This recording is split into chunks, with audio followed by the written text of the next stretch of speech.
If you think you can make an improvement to your operation, don't be afraid of change and be willing to take the risk. All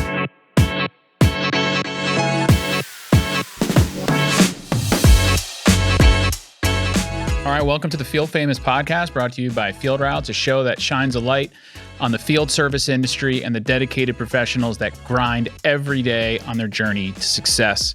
I am your host, Christopher Fasano, and before we begin, I want to remind you that the best way to receive new episodes of this show is to follow the show on Apple Podcasts, Spotify, or wherever your favorite pod player lives. The show is also available in video format if you prefer to watch rather than just listen through audio. You can find it on YouTube, so go there and subscribe. And last but not least, if you love this show and you're really enjoying the content, please leave us a 5-star review on Apple Podcasts. So today, our guest is Breanna Neerland. She's the operations manager at Kwik Pest Control. I met her at Pest World this year, or it would be last year. So I'm happy to have her join the show. Breanna, welcome to the show.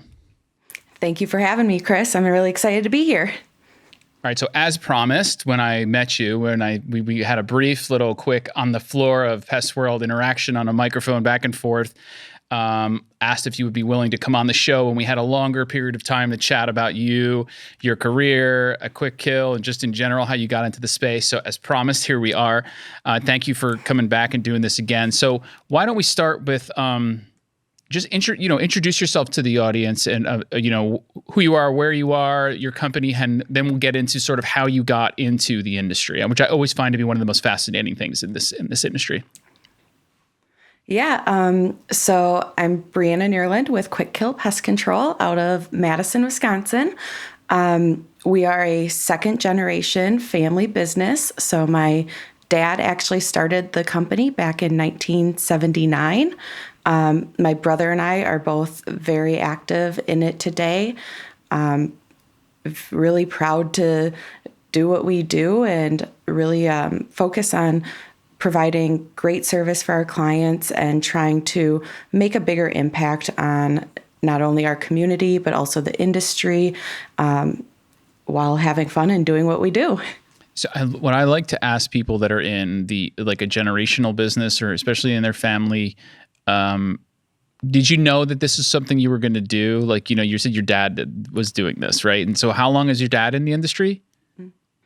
He has been in the industry since just before 79. Okay. He worked with my uncle for like a year or two before getting into it and starting his own company.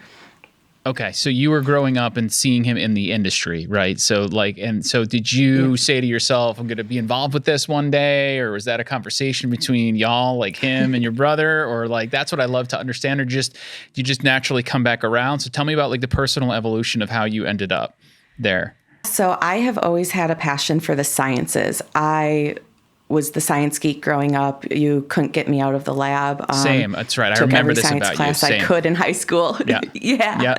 Yep. So I actually went to college and started a career doing pharmaceutical microbiology. I was working in an FDA regulated lab, running experiments. And I did that for about 5 years and realized it just wasn't for me. While I loved the work that I was actually performing, the environment, the long days inside, all of that, it just wasn't working anymore. I'd become extremely burnt out. I was only 25, not even 24, and I couldn't do it anymore. So at that time, I approached my parents and my brother, who were all integral parts of Kwik, and obviously Dad started it. And I think I totally surprised them when I came to him. I was like, hey, I think I want to do this. It was not something we ever expected for me to get into. And there was some consideration, as expected, bringing more family into family business. It's a big decision. And I made the jump over, and I guess I've never looked back. I am coming up on my 8-year anniversary next week in industry. Nice. And I can't believe it's been that long, and I couldn't imagine doing anything else. So first thing I want to ask you is, I'm just curious, what was your major in college? So I actually don't have a full bachelor's degree. What did you start in? Two-year. Like your chat. Were you thinking like it was always biology, or were you interested in micro, or was it like? Yeah. I started in biotechnology. So I hold my associates in biotech. Cool. And I was just not the spend 4 years of potential career opportunity in school person. So I started there, got my associates, and I was actually in school for my bachelor's when I made my career shift. And at that time, I just said, hey, it's not working. Let's try something new. And here I am. Well, so that's like rather self-aware of you, right? At a younger age, I think a lot of younger people might not, do that and say, this isn't really working for me. I want to try to do something else. So that's something there in itself. And by the way, also too, now, like as a parent of a kid, and like college is just not always the answer in a lot of cases nowadays, right? No. The expenses to which the debt you incur versus what you can go out and actually earn and do. I think we're starting to see more of that, right? It's not just the only way to go. Where I feel like it used to be like, you got to go to college. I feel like that's shifting a bit, right? I don't know if you feel that same way, but I feel that way too. Like I would totally agree. Yeah, it was pushed. You're in high school and it's pushed. You go to college, you do your 4 years, you start working. That's the path that they really encourage you to go to.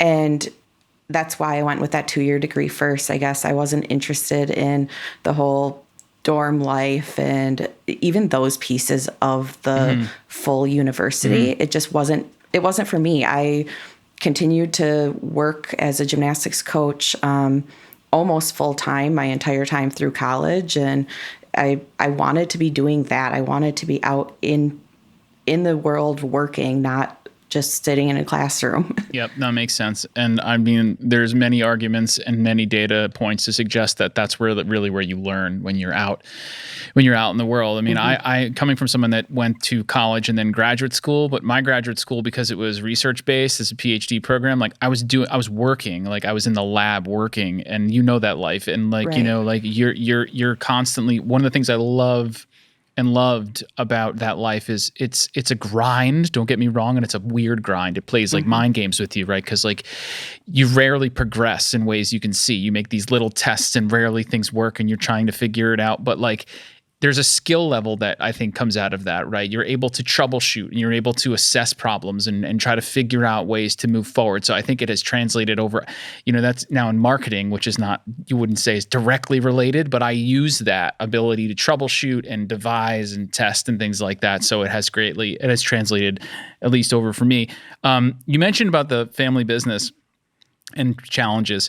Is it the ones that I haven't experienced that. I've worked in a family business and I've seen families in them operate, right? And I've seen the things that come up. Is it what we would think of a family business that's the challenge, is just that they're your family and you have to be able to separate that because there's a business component? Is it that? Or talk to me a little about some of those challenges.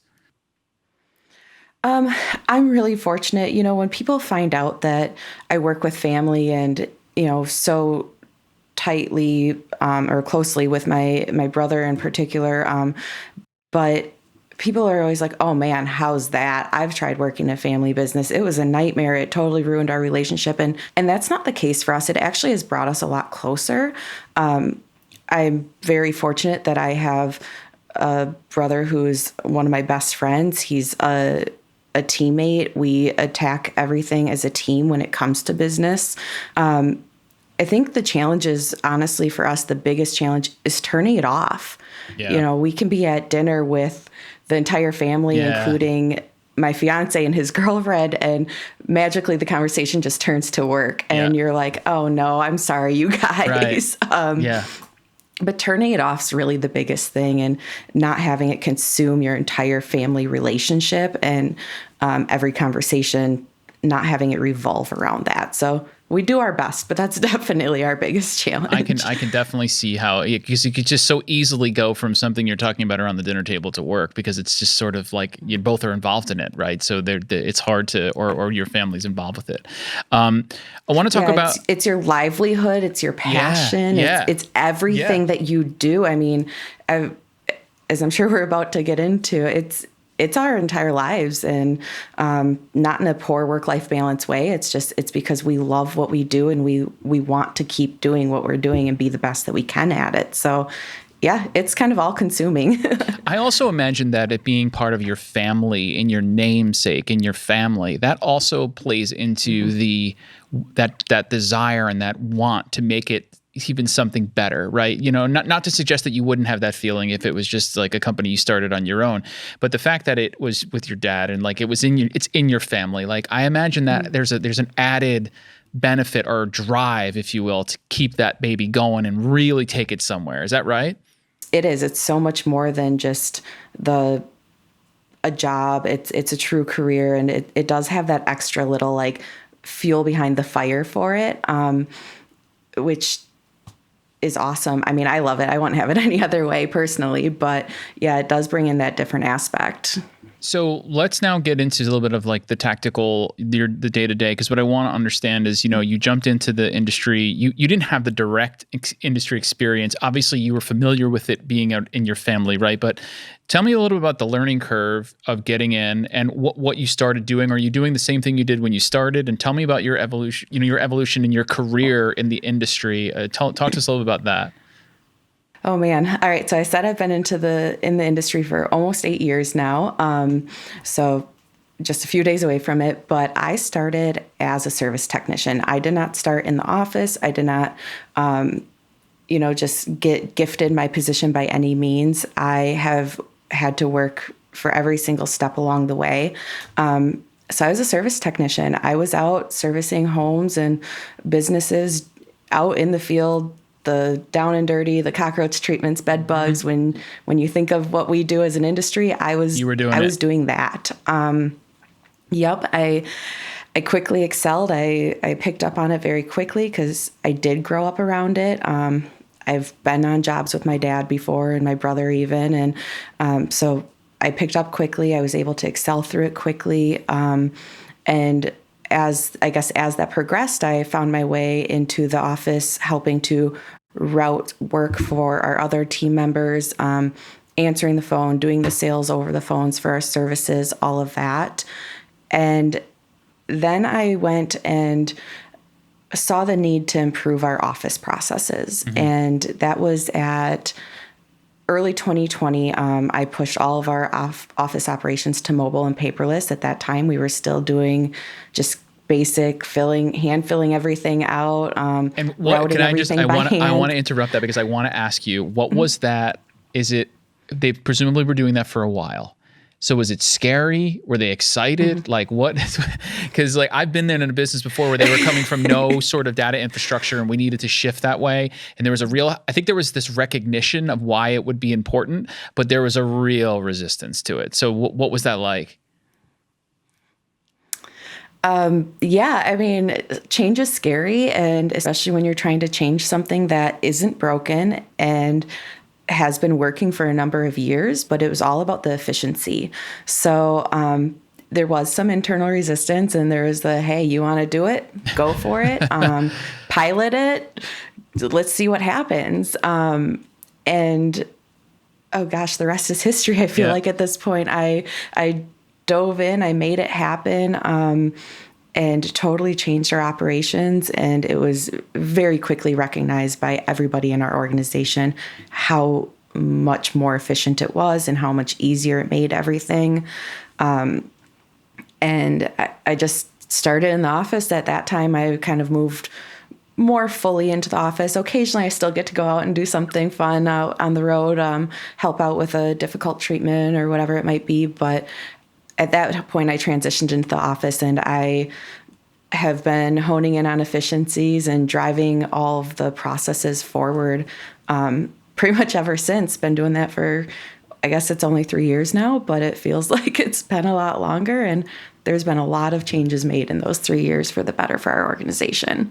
So tell me a little bit about the business. You don't have to give me any numbers or any details like that, but just about its growth, like how many shops, if you have different locations or if you're, different offices, things like that, or trucks, however you want to do it. Just so I like to do this just so people out there can say, wow, I'm like Breanna. I put themselves in relation to where you are in there, because people in the industry are listening. So tell us a little bit about Kwik and employees, things like that. Yeah, so we run one branch. We're all out of one office. Okay. We do have a couple of remote home offices, but for the most part, everybody's in and out of our one branch. And we're located right in Madison and the direct surrounding areas. We run a very small service area, but our team has grown from our first hire of one technician back in 2011. So in 12 years, we have 15 full-time technicians. Nice. And we're taking that good, steady growth approach.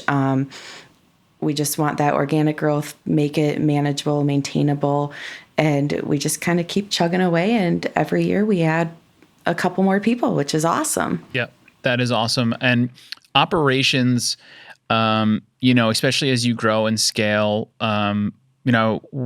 we have an episode where we're talking about recruiting in particular. There are a lot of components to growing in this business, obviously, as well. You have to have the demand has to be there. You have to be able to capture that, right? You got to be able to sell it. You got to be able to run it. You got to be able to maintain it, right? There's all those different, and then you have to be able to staff enough where you can add things to the schedule. So in all of those facets of an operation, I'm wondering if you can highlight a couple that you had. There were some challenges and some ways you've overcome that, or some ways you've streamlined things. I think it would be nice and cool to hear, and maybe some people can relate or learn something from those experiences. Yeah, you're probably going to hear this over and over again, but it seems like the biggest challenge that we have had, and industry probably has, is hiring the talent into the positions.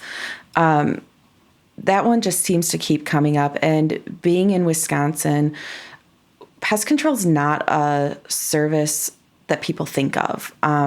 They don't think about, hey, I'm going to go out and treat homes and prevent these things, these insects and rodents and all of that, because it's just not as prevalent. There isn't as much pest pressure up here as there are maybe in your southern states. If you don't have a problem, it's really kind of an optional service. So hiring and getting people to understand the bigger picture of our industry, that we're protecting the public and, health of the public, our environment, that's our biggest challenge and kind of resistance there. So there's always hiring. That's difficult. And I think also, just kind of like I touched on before, just changing as operations go from our smaller, more simplistic operations with growth. We need to be incorporating in new softwares and technologies, and changing how we do things a little bit to make it more streamlined, to ease the training. I think that's always just challenging too, because you're changing and continually evolving, and it seems like a process only lasts for a year, and then you're like, hey, let's make it better this way, or whatever way it might go. So it takes, when you're a size that we are and continuing to grow and trying to set yourselves up for that future success and growth, it takes a lot of patience from your team members, and a lot of proper explanations of what we're doing, why we're doing it, and just that good transparency, which can also always be challenging because people don't like change. Yep.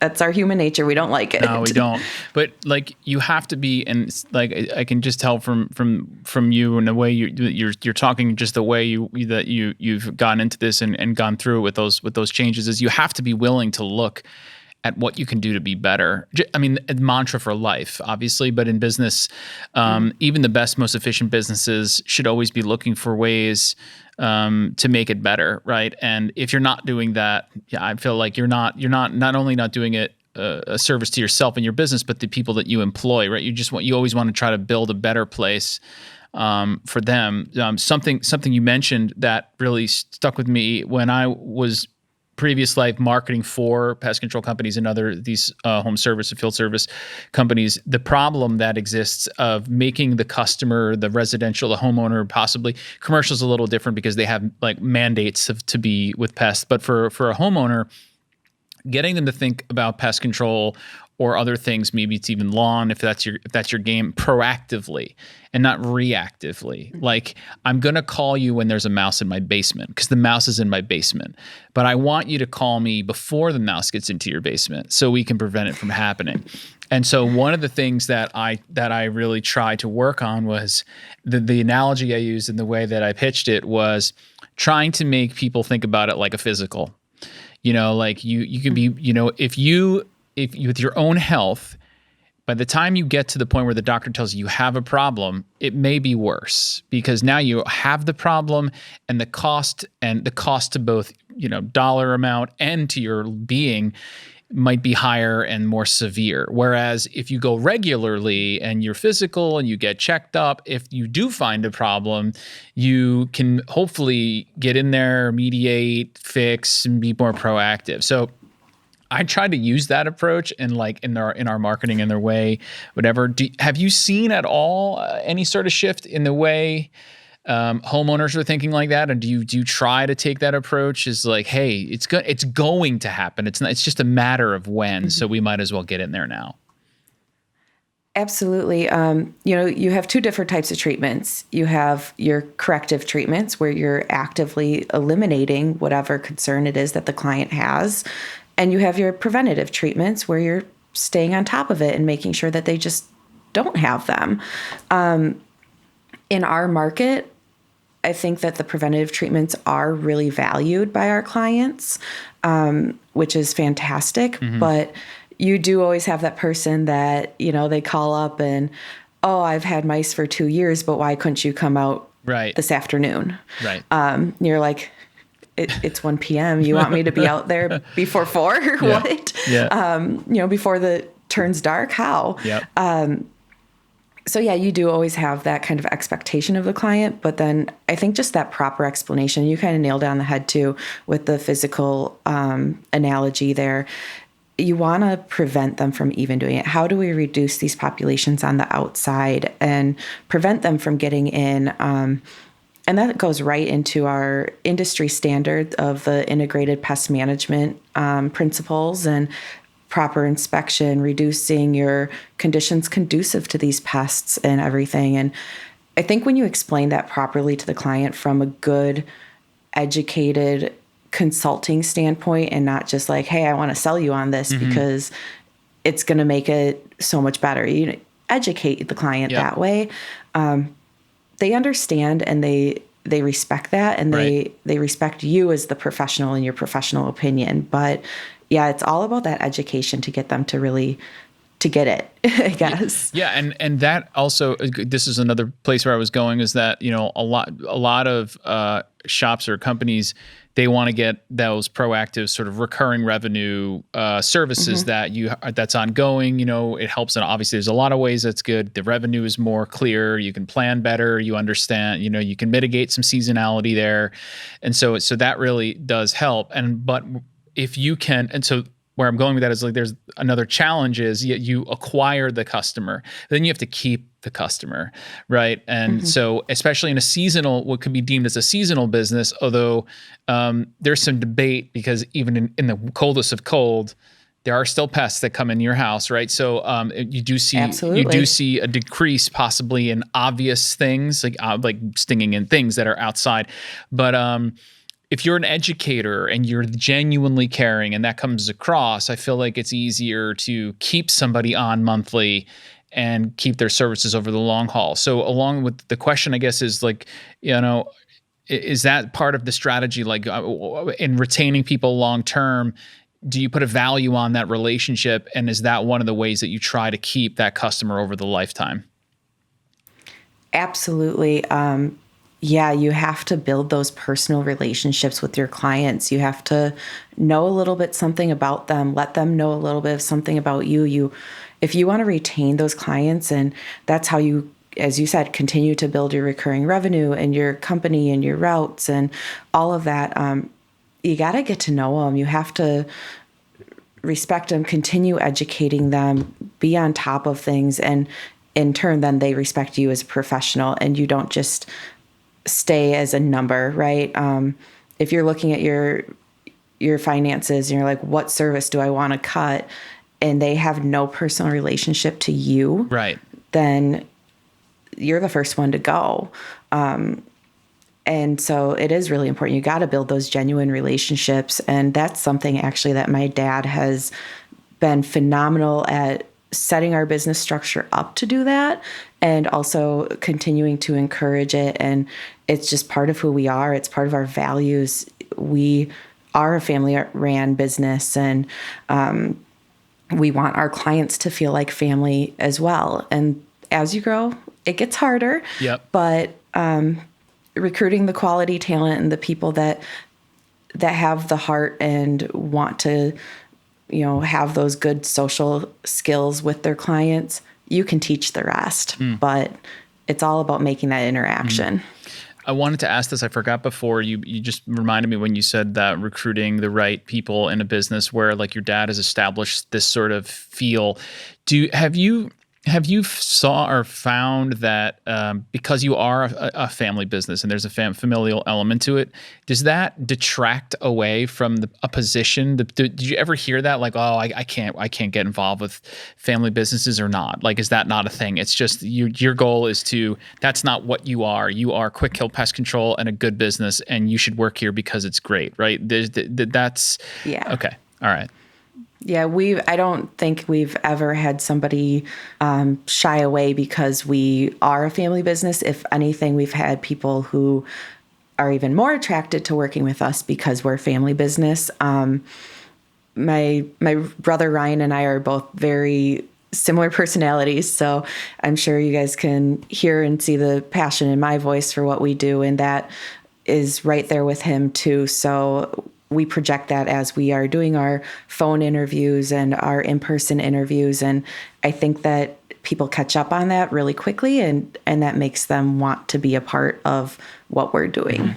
Now, clearly the passion, and your excitement about the industry comes across. I remember that when I met you at Pest World. And so where I want to go with that is like you're involved in things outside of your direct company, like through associations and things like this, right? So can you tell me a little bit about those or them and why you think it's important to get involved? Because, people that are listening to this that are in the industry, maybe they're not involved in some of these things, and, might be a good way for them to think to themselves, well, maybe I should, So talk to me a little bit about that and why you think it's important.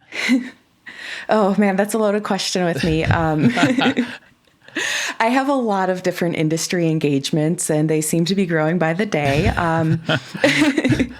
So I guess I'll start with my true baby. So they must have that value then, is, I hope, right? So that's good. They do. My team laughs at me because they tell me I have no work-life balance because my hobby is also my work. My hobby is the industry. I love what we do. My true baby that I've been able to really take hold of is I started and chair our Wisconsin Professional Women in Pest Management chapter. PWIPM is so fantastic, and just I've got to give a shout out to them on everything that they do for women in the industry specifically. I used to feel like I was alone when I was a technician out on the road. I never, ever, ever saw another female technician. And then I started getting involved in PWIPM, and I no longer felt like a lone wolf out there. I realized that there's this amazing community of phenomenal women in our industry, and there was so much to learn from them. And that was kind of the start of my industry involvement. I love it. I think it's so cool. It's so cool to continue to bring more women into the industry, watch them grow, help them succeed. So a lot of value. Just so people know, the PWIPM is a affiliate group of the NPMA, the National Pest Management Association. Did I get that right? Is that the structure? You got it, okay. yep. All right, great. And there are chapters, and then so you meet with your local, and then I guess, do you have a more like all the chapters come together? How does that work? Yeah, so each state can have their own chapter. So that is really cool. And then what's even better about it, though, is that you're not limited. It's not, if somebody from California wants to be a part of the Wisconsin chapter, heck yeah, you probably can't make the in-person events, but hop on any virtual events that we have. And we all support each other. I try to get involved with every single chapter just as an attendee to their events. We host events together as well as much as possible, because it's all about just creating that support system of women in industry and knowing, hey, we're here, we're ready to, do it all, be involved, and there's a lot more of us than you would think. So yeah, that's really, PWIPM is fantastic for any women. Hit up your local chapter, find the Facebook groups, get involved in every chapter that you can. Wisconsin didn't have a chapter when I started, and that's why I started our chapter, because I saw what every other group was doing, and I'm like, yes, let's do this around home. So that's awesome. We had, Field Routes, we have a presence among the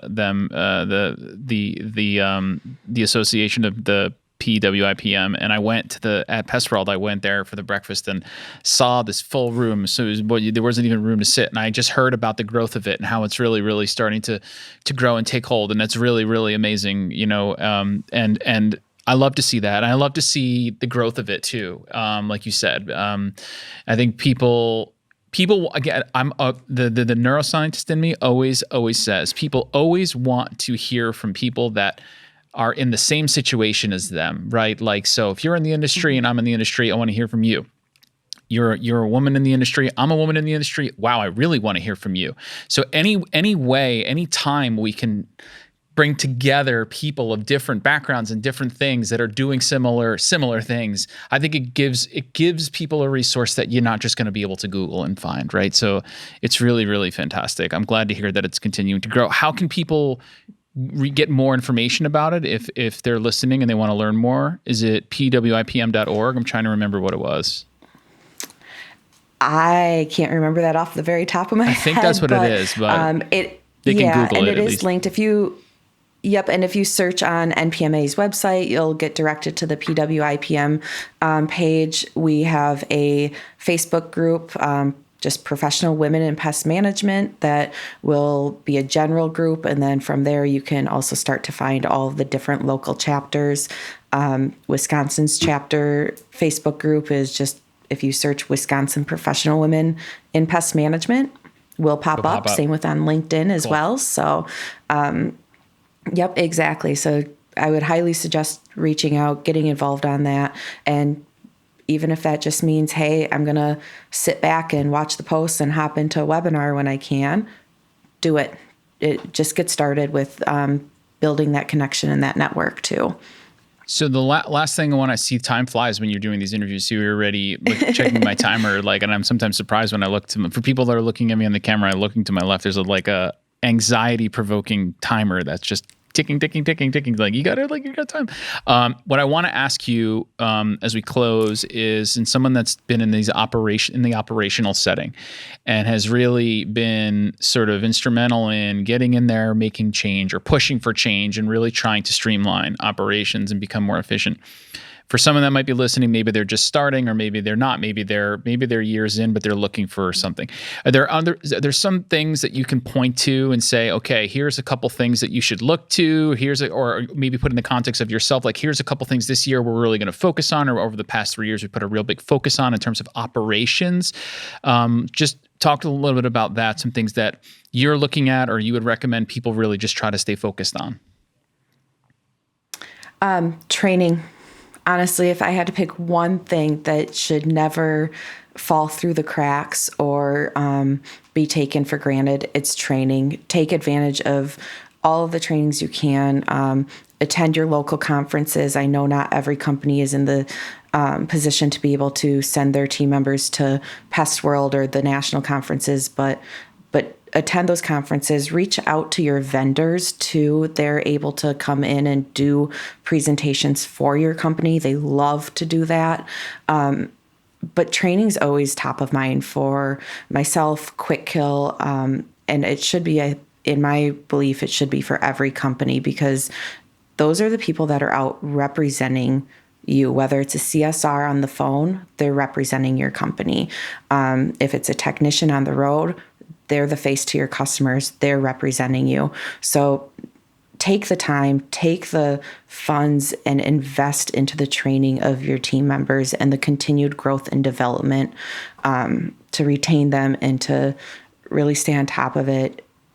And whether that means if you're a hands-on training company, if you're more of a, hey, here's some really good resources, read up on them, whatever approach that works for you, but just don't let the training fall off to the wayside on the operations standpoint of it. It's really, really important regardless of the role. And the more you can do that, like we talked about, like recruiting is one of the biggest challenges. The more you can train and I'm using the word entertain, but train and keep a place where people feel like they want to be, the less maybe you're going to have to do that recruiting, because you're going to keep people and they're going to stay with you and you're going to keep them going in their career. So it plays into a lot of different things, like you said, that piece. So I appreciate that. Well, our time is up on the Field Famous podcast. Thank you again for talking to me. Breanna was one of the first to talk to me at Pest World. No one was really willing to get on a microphone and come in the middle of the trade show to sit. She did. She spoke with me and she came back to do it again for a real live episode. So I want to thank you for joining us today on the Field Famous podcast.